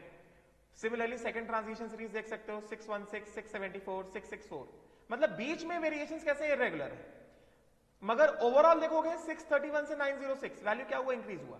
ठीक है, 616 से 876 वैल्यू क्या हो गया, इंक्रीज हो गया। मगर बीच में वेरिएशंस तुम देख सकते हो काफी ज्यादा कैसे इरेगुलर वेरिएशंस है, समझे। जैसे 804 से 731 डिक्रीज हो गया, फिर इंक्रीज हो गया, देन 541, 760, 760, 770, 759 डिक्रीज हो गया, 840 इंक्रीज, 900 इंक्रीज, फिर 870 डिक्रीज, फिर 889 इंक्रीज, देन 1007 इंक्रीज। तो overall across period value increase हो रहा है, मगर कॉन्जिक्यूटिव एलिमेंट्स के बीच में जो डिफरेंस है वो छोटा है और वेरिएशंस कैसे, काफी ज्यादा इरेगुलर वेरिएशंस है। उन इरेगुलर वेरिएशंस का रीजन यहां पे बता दिया कि जो दो इफेक्ट चल रहे हैं, दो इफेक्ट कौन कौन से चल रहे हैं, दो इफेक्ट जो चल रहे हैं वो कौन कौन से हैं, वो बेसिकली यही दो इफेक्ट है कि अक्रॉस पीरियड जा रहे हैं तो Z इफेक्टिव भी बढ़ रहा है और N-1d इलेक्ट्रॉन भी बढ़ रहे हैं। Increasing Z effective ionization energy को बढ़ाने की कोशिश कर रहा है and increasing N-1d electron screening बढ़ा रहे हैं, जिसकी वजह से आयनाइजेशन एनर्जी डिक्रीज हो रहा है और दोनों आपस में एक दूसरे क्या कर रहे हैं, नलीफाई कर रहे हैं। इस वजह से कॉन्जिक्यूटिव एलिमेंट्स में जो डिफरेंस है वो काफी कम देखने को मिल रहा है। ठीक है, ये वैल्यूज याद नहीं करने। अभी इसमें जो क्वेश्चन जहां से निकलते हैं मैं वो सारे पॉइंट्स का डिस्कशन कर रहा हूं। ठीक है, राइट। तो फर्स्ट ऑफ ऑल ये वैल्यूज हैं हमारे। ठीक है, तो देखो जरा ध्यान से। First of all I would like to discuss the variation down the group. इसका फर्स्ट ऑफ ऑल मैंने across a period in general discussion कर लिया। चलो पहले अक्रॉस अ पीरियड की हम लोग बात कर लेते हैं, अक्रॉस अ पीरियड की पहले हम लोग बात कर लेते हैं। अब देखो यहां पे ध्यान से, क्योंकि ये मैंने किसके वैल्यूज लिखे हैं तुम देख सकते हो, यहां पे देख सकते हो, यहां पे मैंने जो वैल्यूज लिखे हैं वो किसके लिखे, मैंने आयनाइजेशन एनर्जी 1 के वैल्यूज लिखे। These values I have written for first ionization energy for 3D series, 4D series and 5D series. ये जो वैल्यूज किसके, फर्स्ट आयनाइजेशन एनर्जी के वैल्यूज हैं, समझे क्या, राइट। तो अगर जैसे हम लोग बात करें 3D सीरीज में, ठीक है, तो if we just talk about 3D series, तो 3D सीरीज में हमें क्या दिख रहा है, 3D सीरीज में हमें दिख रहा है कि क्रोमियम से हम लोग जैसे वेट, फर्स्ट ऑफ ऑल मैं क्या बताता हूं यहां पे 3D सीरीज की अगर हम बात करते हैं, let us talk about 3D series first. अगर हम 3D सीरीज में बात करें तो हमें वैल्यूज क्या, किस तरह से वैल्यूज दिख रहे हैं, जैसे मैंने बताया 3D सीरीज में तो हमें थोड़ा ज्यादा फोकस करना रहेगा। 3D सीरीज में अगर हम बात करते हैं तो क्या वेरिएशन है 3D सीरीज का, 631, 656 क्या हुआ, इंक्रीज हुआ, यस नॉट। फिर टिटेनियम से वैनाडियम आ गए, क्या हो गया, डिक्रीज हो गया। वैनाडियम से क्रोमियम आ गए, स्लाइटली क्या हुआ, इंक्रीज हुआ। फिर क्रोमियम से मैंगनीज आए, फिर क्या हुआ, इंक्रीज हुआ। मैंगनीज से आयन आए, फिर क्या हुआ, इंक्रीज हुआ। आयन से कोबाल्ट आए, डिक्रीज। कोबाल्ट से निकल आए, फिर से डिक्रीज।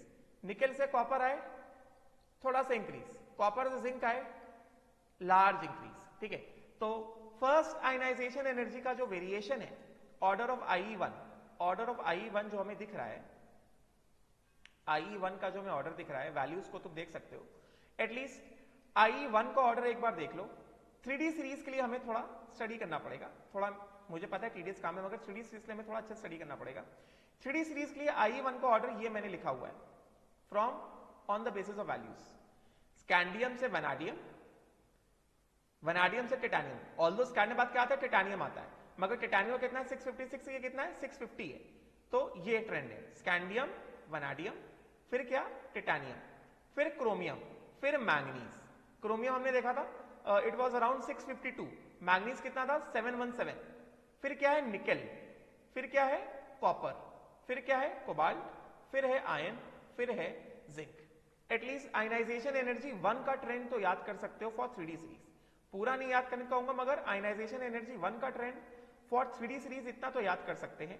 ठीक है, तो इसको याद करने का सीधा सीधा तरीका मैं बता देता हूं, मैं सीधा सीधा तरीका बता देता हूं, निमोनिक से बता देता हूं। आयनाइजेशन एनर्जी 1 को, for ionization energy 1 3D series में, सिंपल निमोनिक्स, साइंस, यहां से हो गया वाली, टीचर,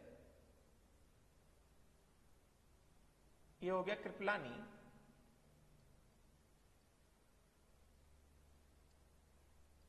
ये हो गया मैम,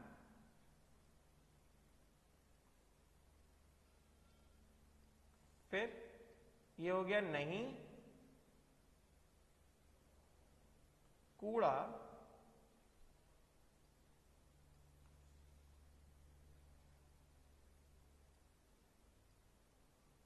को, फेंको, जानकर। एटलीस्ट IE1 का order only for 3D series इतना याद कर सकते हो, समझे क्या। मुझे पता है थोड़ा सा टीडीएस हो गया, मगर दे कैन आस्क कि जैसे तुम देख सकते हो कि मैंगनीज और क्रोमियम में अक्रॉस अ पीरियड जा रहे हैं, तो ऑब्वियस सी बात है मैंगनीज का आयनाइजेशन एनर्जी 1 कैसा है, ज्यादा है, समझे क्या।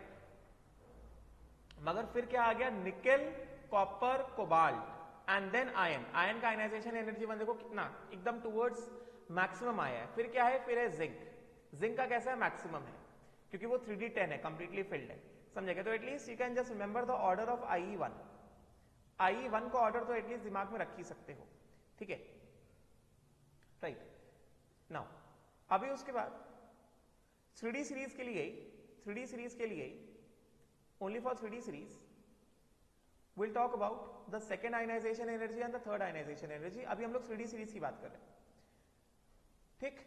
तो जैसा हमने पढ़ा है कि successive ionization energies increase for each element, हम जानते हैं, वी ऑल नो दैट कि for each element, as we all know, for each element,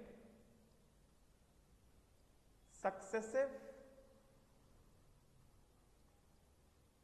ionization energies rise. इसका मतलब ऑर्डर क्या होगा, IE1, IE2 एंड IE3। तो एक बार इन जनरल तो हम यही ऑब्जर्व कर सकते हैं कि देख सकते हो ऑर्डर इस तरह से, ऐसे ही एक बार लिख दिया, बार बार नहीं इसमें शो करूंगा। For successive elements ionization energies will rise, IE1, IE2 and IE3। Successive elements के लिए ionization energy, successive ionization energies क्या हो रहे हैं, इंक्रीज हो रहे हैं फॉर एवरी एलिमेंट, ठीक है, राइट। तो फर्स्ट आयनाइजेशन एनर्जी का ट्रेंड मैंने तुम्हें कोशिश करी याद कराने की। एटलीस्ट 3D सीरीज के लिए फर्स्ट आयनाइजेशन एनर्जी का ट्रेंड तुम्हें याद होना चाहिए, जैसे तुमने रिप्रेजेंटेटिव एलिमेंट्स के लिए तुमने याद किए हैं variation of first ionization energy, second ionization energy and third ionization energy across a period. तो ये क्या है, साइंस वाली टीचर कृपलानी मैम, नहीं कूड़ा को फेंको जानकर। फर्स्ट आयनाइजेशन एनर्जी का ट्रेंड फॉर 3D सीरीज, इतना दिमाग में रखना पड़ेगा। समझे क्या? राइट।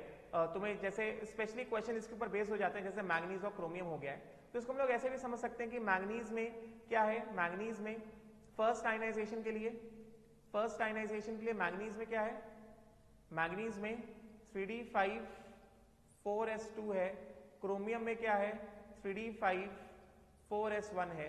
तो फर्स्ट आयनाइजेशन के लिए 4s2 से इलेक्ट्रॉन निकालना आसान है, डिफिकल्ट है एज कंपेयर टू 4s1। तो क्रोमियम का आयनाइजेशन आसानी से हो जाएगा, मैंगनीज का आयनाइजेशन आसानी से नहीं होगा, समझेगा? तो ट्रेंड को दिमाग में रख लो, फर्स्ट आयनाइजेशन का ट्रेंड को दिमाग में रख लो for 3D series only, for first ionisation. क्या बताया, फिर से देख लो एक बार। साइंस वाली टीचर कृपलानी मैम, नहीं कूड़ा को फेंको जानकर। साइंस वाली टीचर कृपलानी मैम, कैसे याद करेंगे? 3D सीरीज के लिए, for 3D series order of IE1, science वाली टीचर कृपलानी मैम, नहीं कूड़ा को फेंको जानकर। सो this is the order of IE1। ऐसे जो है IE1 जो है इस तरह से इट इज इंक्रीजिंग। मैं बस इतना ही याद करने कह रहा हूं, बात समझे क्या? This right. Now let us talk about the next, क्योंकि आयनाइजेशन एनर्जी 1 में ही वेरिएशन कैसा आएगा, इर्रेगुलर वेरिएशन आएगा। उसके बाद ionization energy 2, ionization energy 3 for 3D series याद करना बहुत आसान है। देखो कैसे याद करना है, देखो अब क्या है, स्कैंडियम आयनाइजेशन एनर्जी 2, पहला ट्रेंड तो हमें ये दिखा, सक्सेसिव आयनाइजेशन एनर्जीज इंक्रीज हर केस में, ये फॉर एवरी केस, फटाफट से कर देता हूं, for every case successive ionization energies क्या है, वो इंक्रीज हो रहा है, like this and like this. अब देखो जरा, अभी क्योंकि क्वेश्चन पूछते हैं second ionization energy, third ionization energy से, तो देखो इसमें कोई इररेगुलर वेरिएशन नहीं, बट एक्सेप्ट एक या दो एक्सेप्शन के। तो देखो डाउन द ग्रुप यहां पे चल रहे हैं, अगर हम लोग यहां पे डाउन द ग्रुप चल रहे हैं तो क्या दिख रहा है हमें, डाउन द ग्रुप चल रहे हैं, यहां पे क्या दिखाई दे रहा है, सॉरी अक्रॉस द पीरियड चल रहे हैं तो क्या दिखाई दे रहा है, सेकंड आयनाइजेशन एनर्जी 1 2 3 5 से 1309 इंक्रीज, स्कैंडियम से टिटानियम 1309 से 1414 इंक्रीज, 1414 से 1592 इंक्रीज, समझे क्या? राइट। उसके बाद फिर क्या दिख रहा है, 1561 1644 175, मतलब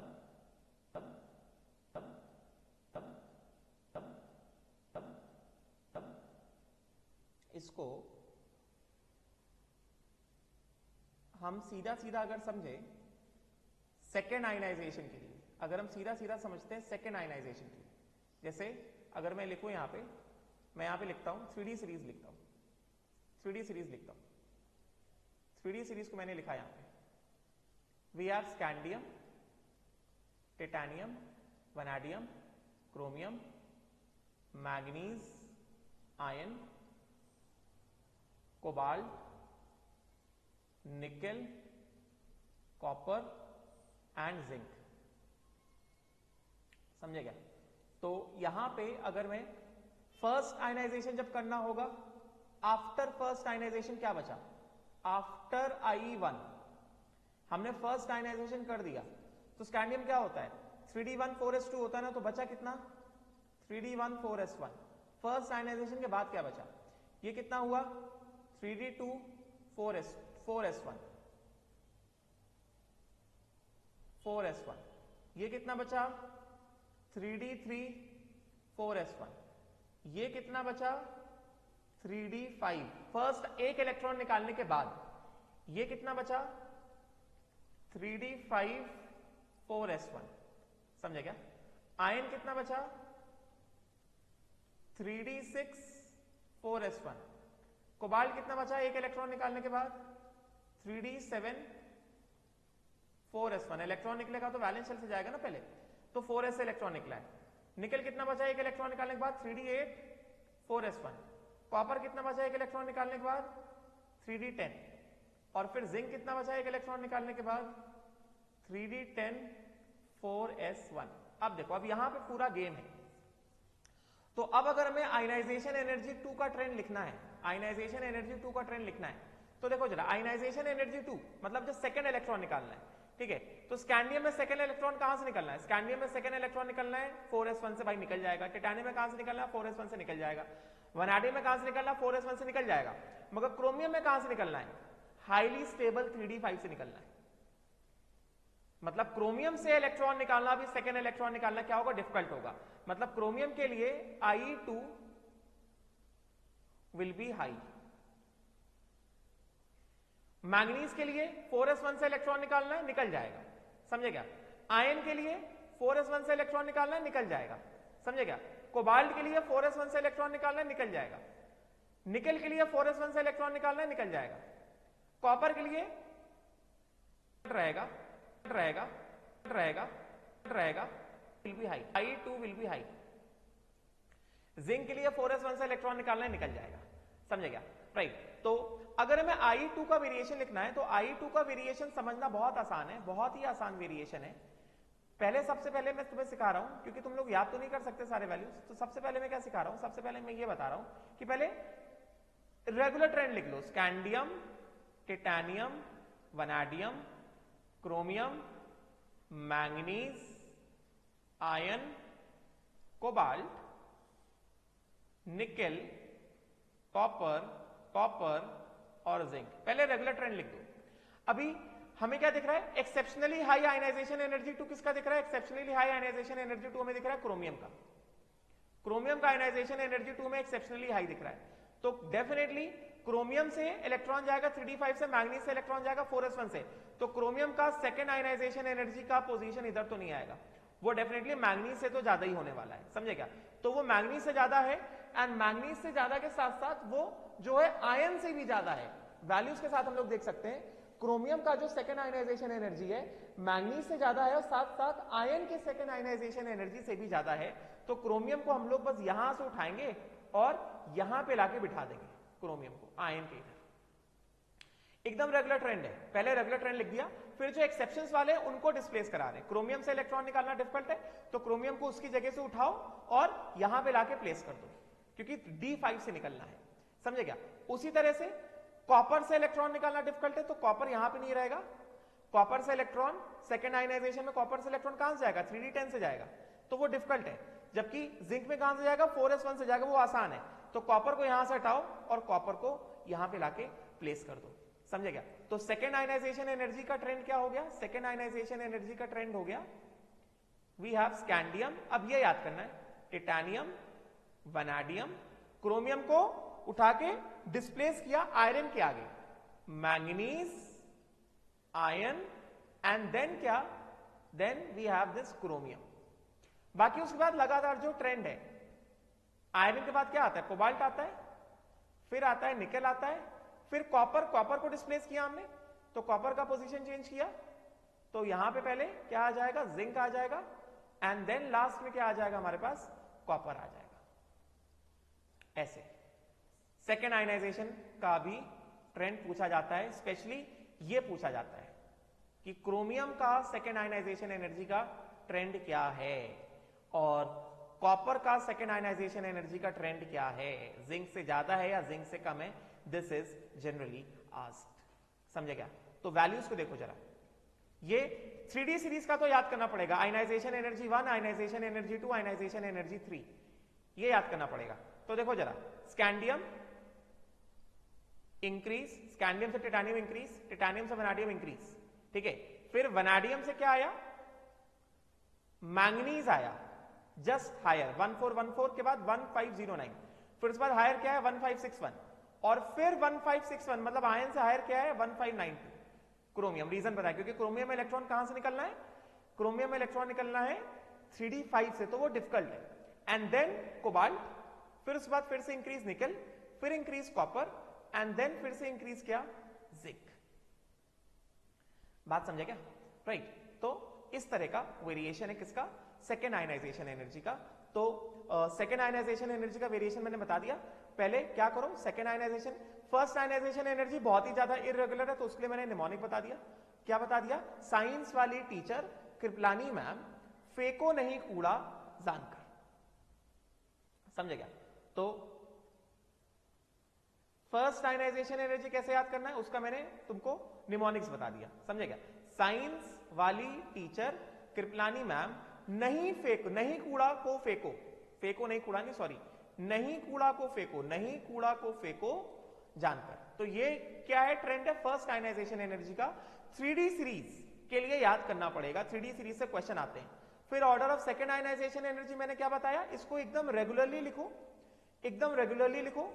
scandium, titanium, vanadium, chromium, manganese, iron, cobalt, निकल, कॉपर, जिंक। बस क्रोमियम को उठा के आयरन के आगे रख दो और कॉपर को उठा के जिंक के आगे रख दो।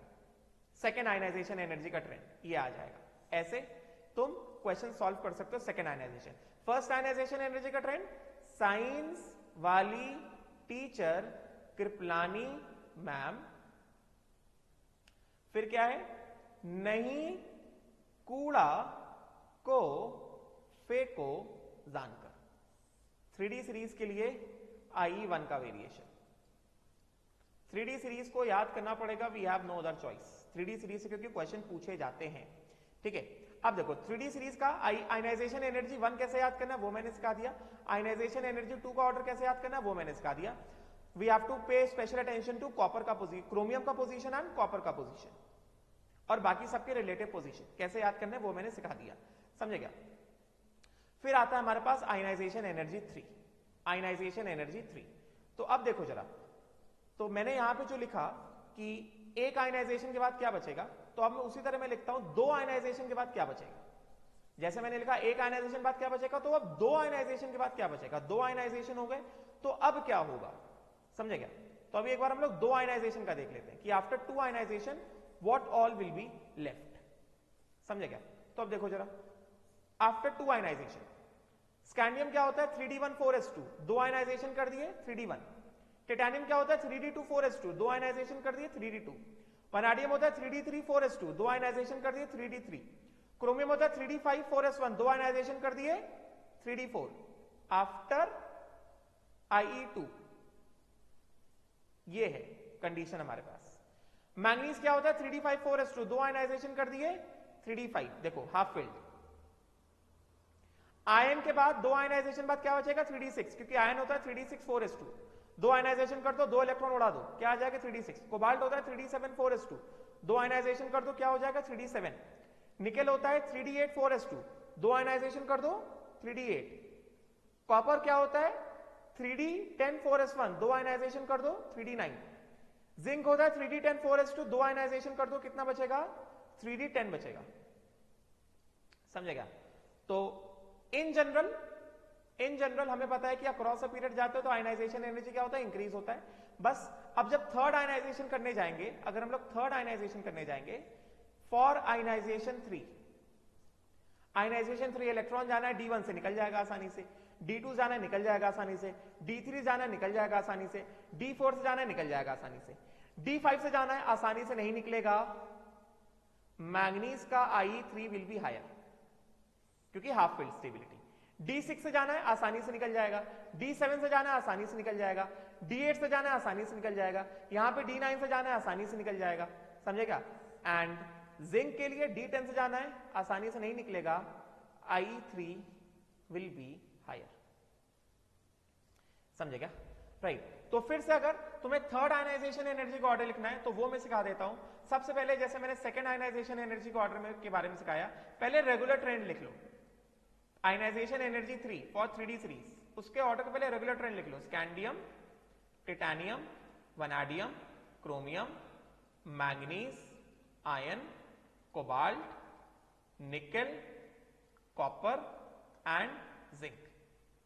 ठीक है, अभी हमें क्या दिख रहा है इसमें, थर्ड आयनाइजेशन के लिए मैंगनीज में थोड़ा तकलीफ आएगा क्योंकि मैंगनीज का क्या हो गया, थर्ड आयनाइजेशन के लिए इलेक्ट्रॉनिक कन्फिगरेशन क्या दे रहा है मैंगनीज, Mn+2, ये सब +2 है, ये सब +2 है, all these are +2, they all are +2। तो थर्ड आयनाइजेशन करने जाएंगे, मैंगनीज क्या देगा 3d5, और 3d5 स्टेबल होता है, तो मैंगनीज डेफिनेटली, मैंगनीज ये तो ट्रेंड सही है, क्रोमियम से तो ज्यादा होगा क्योंकि ऐसा क्रॉस पीरियड जा रहा है तो क्या हो रहा है, एटॉमिक नंबर बढ़ रहा है, न्यूक्लियर चार्ज बढ़ रहा है, तो आयनाइजेशन एनर्जी बढ़ेगा। मगर मैंगनीज जो है 3d5 है, manganese will be higher than iron. Iron में इलेक्ट्रॉन जाना है 3d6 से, यहां पे इलेक्ट्रॉन जाना है 3d5 से, तो 3d5 से इलेक्ट्रॉन निकालना difficult as compare to 3d6. Also it will be higher than cobalt. Cobalt में इलेक्ट्रॉन जाना है 3d7 से, यहां पे इलेक्ट्रॉन जाना है 3d5 से, तो 3d5 से इलेक्ट्रॉन निकालना difficult as compare to removal of electron from 3d7. तो manganese will be higher than iron as well as cobalt. तो मैंगनीज का पोजीशन यहां से हटाएंगे और दो एलिमेंट के आगे लाके रख देंगे. तो करेक्ट आयनाइजेशन एनर्जी 3 का ऑर्डर क्या होगा? सीधा सीधा correct order for ionization energy 3 हमारे पास आ जाएगा scandium, titanium, vanadium, chromium, then iron, then cobalt and then what? Then manganese. And then उसके बाद regular nickel, copper and zinc. Ionization energy 3 का वेरिएशन ऑफ आयनाइजेशन एनर्जी 3. समझे क्या? इस तरह से ये तुम्हें याद करना रहेगा. मैंने बता दिया किस तरह से हम लोग आसान बना के याद कर सकते हैं, तो तुम देख सकते हो. वेरिएशन ऑफ आयनाइजेशन एनर्जी 3 मैंने यहां पे लिखा है scandium, titanium, vanadium, chromium. Manganese आना था, मैंगनीज को 2 एलिमेंट आगे उठा के रख दिया. जैसे यहां पे क्रोमियम आना था, क्रोमियम को हमने 2 एलिमेंट आगे उठा के रख दिया यहां पे. उसी तरह यहां पे क्या आना था? यहां पे मैंगनीज आना था, मगर मैंगनीज को हमने 2 एलिमेंट आगे उठा के रख दिया यहां पे. समझे क्या? राइट, इधर पे. एंड देन उसके बाद regular nickel, copper and zinc. Maximum I3 is for zinc, I2 maximum is for copper, I1 maximum is for zinc. तो इस तरह से तुम्हें याद करना रहेगा. समझे क्या? I1, I2, I3 only for 3D series याद करना रहेगा. देख सकते हो यहां पे वैल्यूज. स्कैंडियम से टिटेनियम गए, बढ़ा. टिटेनियम से वैनेडियम गए, बढ़ा. वैनेडियम से क्रोमियम गए, बढ़ा. समझे क्या? फिर मैंगनीज को कितना है? 3260. फिर वैनेडियम से आयन गए, बढ़ा. आयन से कोबाल्ट गए, बढ़ा. कोबाल्ट से मैंगनीज गए, बढ़ गया ना. कोबाल्ट और मैंगनीज में क्या है? मैंगनीज ज्यादा है ना. फिर मैंगनीज से हम लोग निकेल आए, बढ़ा. निकेल से कॉपर आए, बढ़ गया. कॉपर से जिंक आ गया और बढ़ गया. ठीक है? तो इस तरह से you have to keep in mind the orders. Right, चलो अब उसके बाद फटाफट से मैं डाउन द ग्रुप वेरिएशन बता देता हूं. अभी अक्रॉस द पीरियड में 1-2 चीजें बची हैं, पहले मैं डाउन द ग्रुप वेरिएशन बता देता हूं. यहां पे डाउन द ग्रुप वेरिएशन ये भी पूछते हैं. डाउन द ग्रुप देखो, पहले ग्रुप 3 देखो. ग्रुप 3 में देखो जरा वैल्यूज का ट्रेंड क्या दिख रहा है. मैं एकदम आसान बना दूंगा. अभी जो मैं कंक्लूजन दूंगा वो एकदम आसान हो जाएगा. पहले ऑब्जर्वेशन देख लेते हैं. ग्रुप 3 में क्या है? ग्रुप 3 में क्या है? 631, 616, 541. ग्रुप 3 में नीचे जा रहे हैं तो क्या हो रहा है?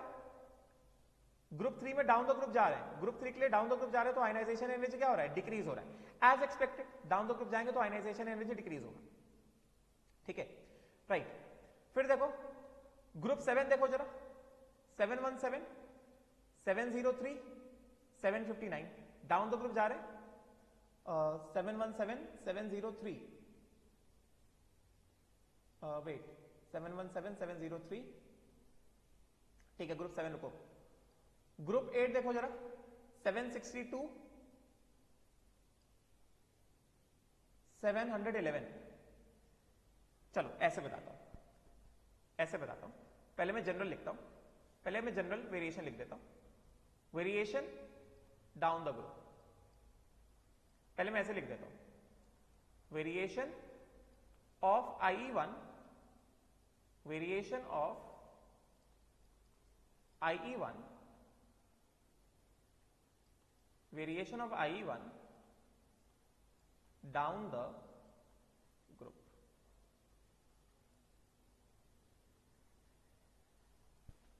ठीक है, चलो ये मैं कल पढ़ाता हूं, नेक्स्ट क्लास में पढ़ाता हूं. अभी टाइम हो गया वैसे भी. आयनाइजेशन एनर्जी का वेरिएशन डाउन द ग्रुप ये मैं कल पढ़ाता हूं. कल आयनाइजेशन एनर्जी खत्म हो जाएगा, फिर हम लोग बाकी चीजें देखेंगे. आज मैंने जितना पढ़ाया आयनाइजेशन एनर्जी बारे में उसको पहले ध्यान से पढ़ लो. उसके बेसिस पे क्वेश्चंस आते हैं. अभी आयनाइजेशन एनर्जी में 2-3 चीजें और इंपॉर्टेंट रहेंगी, तो वो मैं कल डिस्कस करता हूं. ठीक है, will stop here. Thank you.